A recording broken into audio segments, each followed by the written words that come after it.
Okay, this is going to be an ROH Classic review of Best in the World 2013. This features the Jay Briscoe versus Mark Briscoe in the main event for the Ring of Honor World title. Brother versus brother. No one fights like family was the promotional phrase that they used for the show. So, because of the unfortunate death of Jay Briscoe, I thought this would be an appropriate, ROH Classic to do for the month. But yeah, let's get right down to it. This was on June 22nd, 2013. This is from Baltimore, Maryland. So pretty much the backyard of the Briscoes. Briscoes are from Delaware, but, they had their whole family out there. It definitely felt like it was in front of a lot of their friends and family. But yeah, this was Ring of Honor in 2013. They're recovering from Jim Cornette. And yeah, the product is okay at the time. I wouldn't say it was... 2013 was my favorite year in ROH history, but I think at this time you could just appreciate the product for what it was. I don't think it felt like the superior company to WWE. I mean, I think they lost a lot of talent, within the last couple of years at this point. But let's get right down to it. First match of the night, we got the Prodigy Mike Bennett taking on Buzzsaw BJ Whitmer. You got Maria out there with Mike Bennett. I thought she looked really hot. This was probably the highlight of Ring of Honor in terms of, non-wrestling females, the females being valets. You had Maria, you had Scarlett, the Hoopla Hotties. So, this was definitely the prime of ROH in terms of hot women. So let's get that out of the way first. So, I actually like this match. I thought, BJ definitely looked like he aged a little bit since like his heyday from 2007. He lost all his hair. He looked a little bit more broken down, but he was still good. BJ took a lot of shit around this time, but I thought this was one of his last, really, really good matches. A solid pure wrestling match. You had Maria and, Mike Bennett's manager, I forget what his name was. He's like the oldest looking young guy I've ever seen. I forget it. He kind of played like the Mickey role. He was a bald head dude. He looked like a trainer, like a boxing trainer. So you had a lot of shenanigans at ringside, but while they were in the ring, I actually thought it was pretty good stuff from BJ Whitmer. I don't think he was bad at that point. So solid way to open up the show. Next up, you had American Wolves taking on Adrenaline Rush of ACH and Tadarius Thomas. Yeah, this was really, really good stuff. Not having Davey and Eddie in the ROH title scene, you could make the argument that it hurt and it did help the company. I think at the time, a lot of people had a tough time, accepting Davey Richards, in the main event with the Ring of Honor title for a whole year. So it was very refreshing to see him team up with Eddie at this time. I just remember that being the case. But at the same time, you love to have someone like Davey higher up on the card because it's like you're getting to see the best worker a little bit too soon. Definitely had that type of feeling to it. But the selling point to this is seeing ACH mix it up with the Wolves. ACH might have had the match of the year in 2013 for ROH, him and Michael Elgin. It's funny, I think that would have been my pick for maybe first or second best match of ROH in that year. So you just get to see a lot of explosiveness from those guys. Tadarius Thomas, a lot of people weren't a huge fan of him. He was a little bit unorthodox out there, but he brought it with his jiu-jitsu. Davey and Eddie were explosive. There was some really, really nice high spots. Crowd was into it. This was solid stuff, man. Really, really good tag action. Not a lot to complain about there. The ending comes when ACH goes for a 450, and Davey's actually able to counter it into a small package for the victory. So solid ending right there. Next up, you have Adam Cole taking on Roderick Strong. This is a rematch from the Honor in the Heart of Texas, where they showcased that match. So Cole's in bad shape here. He's actually battling a staph infection in his elbow. So it definitely seems like Cole has been bitten by the injury bug, pretty much his whole career.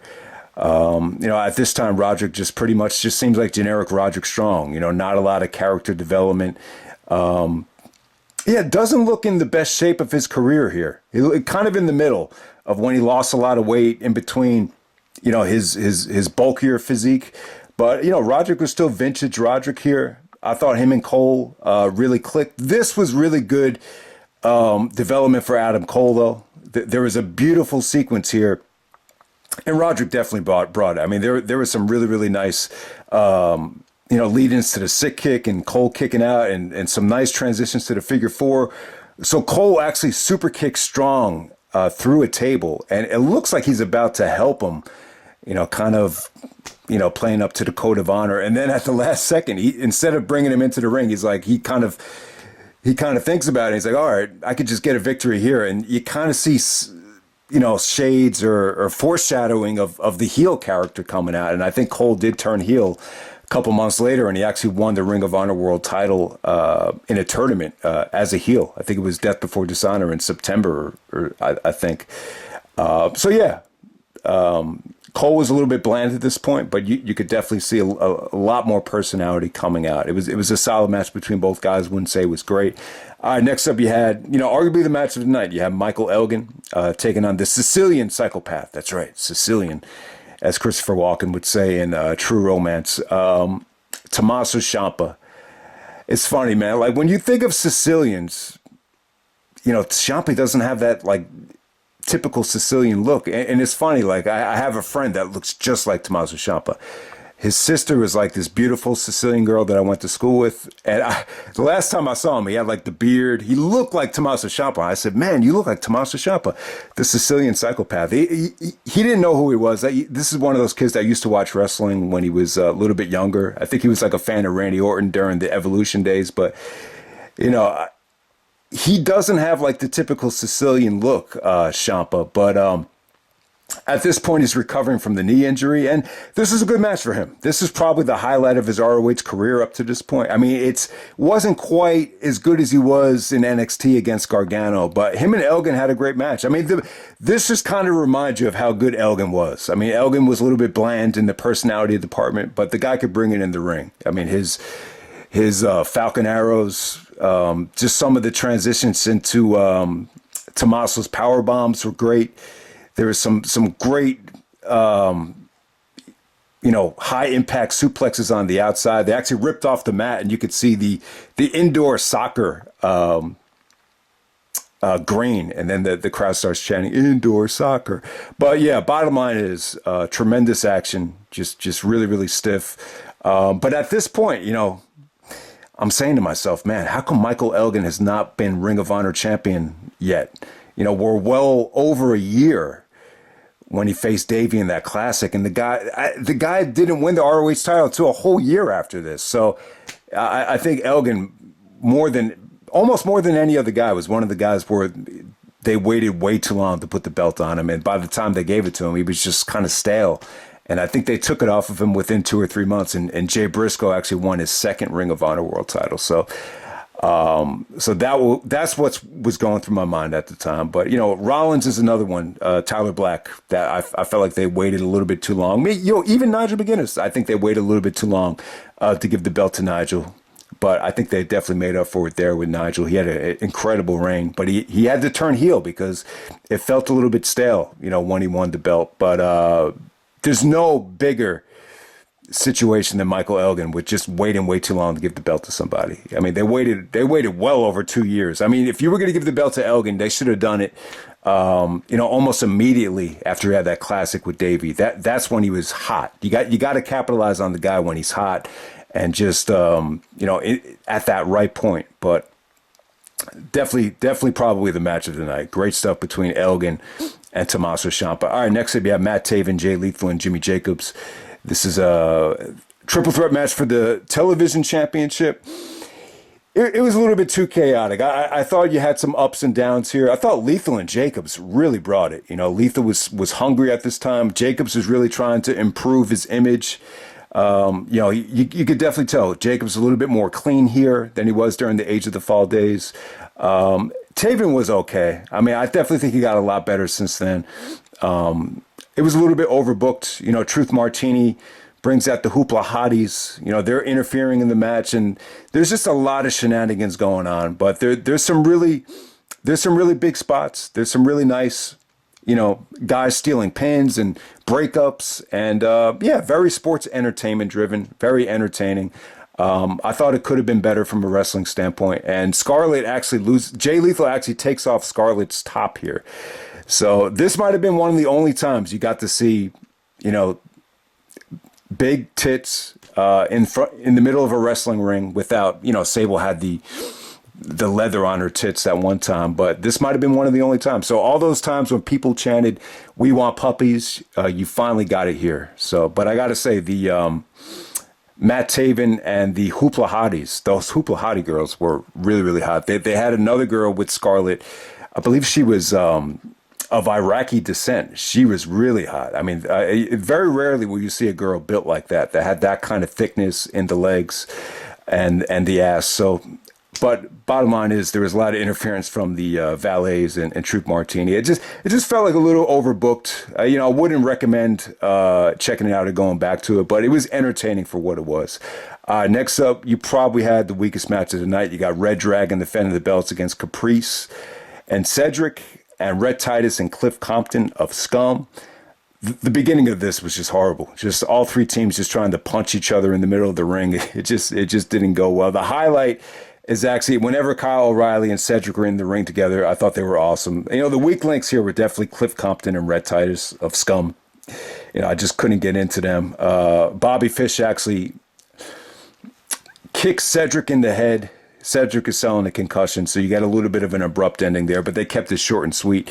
And then we get Kevin Steen taking on Matt Hardy, Mr. Wrestling Kevin Steen and Matt Hardy. This ended up being promoted as a grudge match, but it ended up being a street fight. All right, so I don't want to spend too much time on it, but at this time, you had Kevin Steen lose the ROH World Title to Jay Briscoe at Supercard of Honor. So this was a babyface turn for Kevin Steen. I guess he used to be in Scum. Yeah, this whole era of ROH just seems like a blur to me, but he had a babyface turn. Nigel wouldn't give him his rematch. And at this point, him and Steve Corino were at odds. Steve Corino was like the leader of Scum, and they brought Matt Hardy into Scum. I got to say this wasn't the best version of Kevin Steen and Matt Hardy. Obviously, when they're in their prime and at their best, they're talented enough to main event WrestleMania. Here, I just don't think Steen was that motivated. I think a lot of the website problems and the server issues the night he won the championship, he even admitted that, his heart just wasn't in it at this time. You see El Generico and Claudio go to the WWE. It almost felt like Steen was the odd man out, and he just looked a little bit out of shape here. I mean, it's Kevin Steen. He's always going to bring it. I just didn't see, the best version of Kevin Steen right here. I just... and it's funny how much weight Kevin Steen has lost since then, or Kevin Owens. I mean, even if you look at like the matches he had with Cena in 2015, he was still a little bit heavy at that point. But he's lost a lot of weight since then. He's really transformed his body, and not all the way, obviously, but he almost looks pregnant at this point. But that's not to say he's not a great worker. He's still a great worker. Him and Matt Hardy had a crazy match right here. I mean, they worked hard. I just felt like it was a little bit forced. You had the ladders and the trash can lids and the weapons, the F sank, the twist of fates on the double chairs. I don't know. This had like a lot of kickouts and a lot of spots and a lot of weapons, but for whatever reason, I just couldn't get into it. I just felt like it was a little bit overbooked, and you had a lot of interference from the Scum guys. So Matt Hardy actually defeats Kevin Steen with the twist of fate on the two chairs, and then we move on from there. See, at this point, I don't think Matt Hardy really did a lot for ROH. When he came in 2005, it was huge because you had the whole Edge and Lita and the real life situation going on, and him getting fired from WWE. Him coming in the Ring of Honor was huge, even though it was like for 3 shows. At this point, he was kind of broken down. He was going through health issues. You could definitely tell he wasn't in the best of shape. I don't know if that had to do with him having the appendix issues or appendicitis or whatever it was, but yeah, I don't know. This is an example of a match that got overbooked and, really the green light to deliver. And I just couldn't get into it. But, if you like this type of stuff, I'm sure you'll enjoy it for what it's worth. And then on to the main event. We got Jay Briscoe versus Mark Briscoe, main event for the ROH World Title, brother versus brother. Yeah, so, it's a babyface versus babyface match. And, it's not the brother versus brother stuff that Matt and Jeff did where it was very evil driven, or even Owen and Brett where Owen's playing the sadistic jealous heel. This is just, 2 brothers just being competitive here. Definitely not their best match. If you want to check out their best work, it's funny, man. I might even put the stuff when Mark was 17 above this match. The Honor Invades Boston, the first anniversary show match.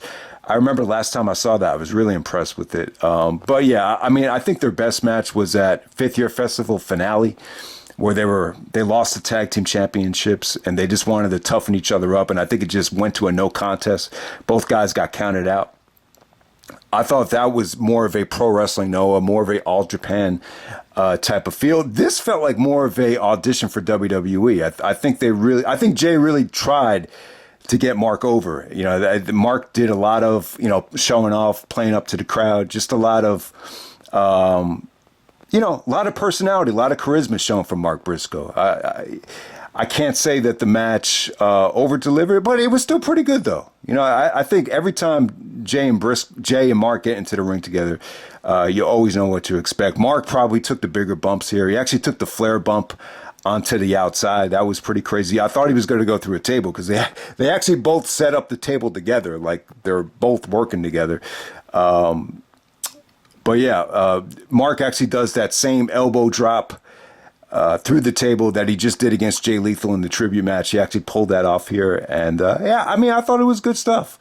Jay actually kicks out of the cutthroat driver, which was how Mark actually beat Jay in their very first match back when he was 17. So Nigel pointed that out. So that was cool. So at this time, Nigel was like a matchmaker and then he was doing commentary for like half of the show. So that was pretty cool. But yeah, I mean, the ending just comes when Mark kicks out of a bunch of J drillers. So the second one, he actually kicks out of 2 J drillers. On the second one, he doesn't even sell it. And then on the third one, it's a little bit too much. So it was cool. He showed fighting spirit. I think anytime you no-sell a finisher, you always say, man, maybe we're weakening the finisher. But because the J Driller did keep him down, it still pushed the J Driller over as a awesome finisher. So solid stuff between Jay and Mark. Maybe their worst match, but I still thought it was good. I still think I want to give this 4 stars just because of, you want to pay tribute to Jay, and I just thought I thought more than anything, Jay really, showed how good of a person he was, because you could definitely tell, like, he really wanted Mark to succeed here. Wanted to show a different side of Mark Briscoe. No, not just a great wrestler, not just a high flyer or a bump taker, but someone that could pretty much do it all. And so I definitely think Mark deserved to get a chance with WWE if that was the overall goal here.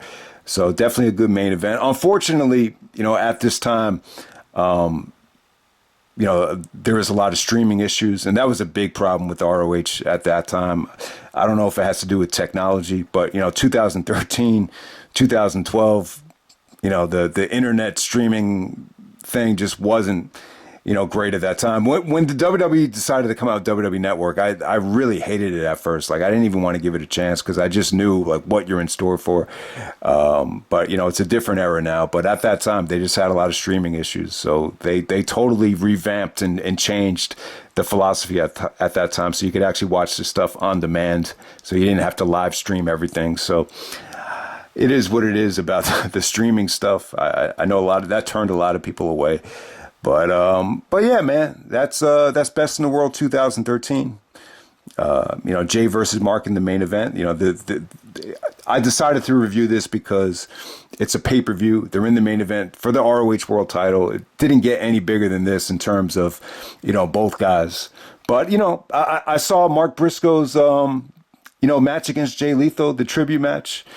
I saw his speech at the memorial service. So it seems like Mark is really taking it well. Everybody's affected by death differently. And so Mark is a strong dude, man. He's really taking it well. And, I'm sure he's hurting. I'm sure a lot of him is hurting, but it looks like he's going to be okay. I mean, we've seen death totally destroy, guys. Like obviously the example I want to use is Chris Benoit. You see how tough of a time Benoit had.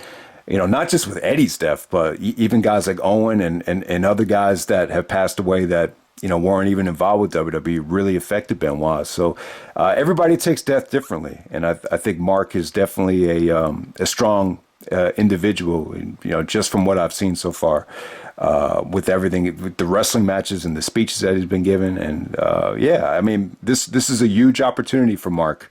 And hopefully he gets a shot in AEW and Ring of Honor as a singles guy, and we'll see what happens from there. But that's Best in the World 2013. Hope you guys enjoyed the review, and I'm out. All right.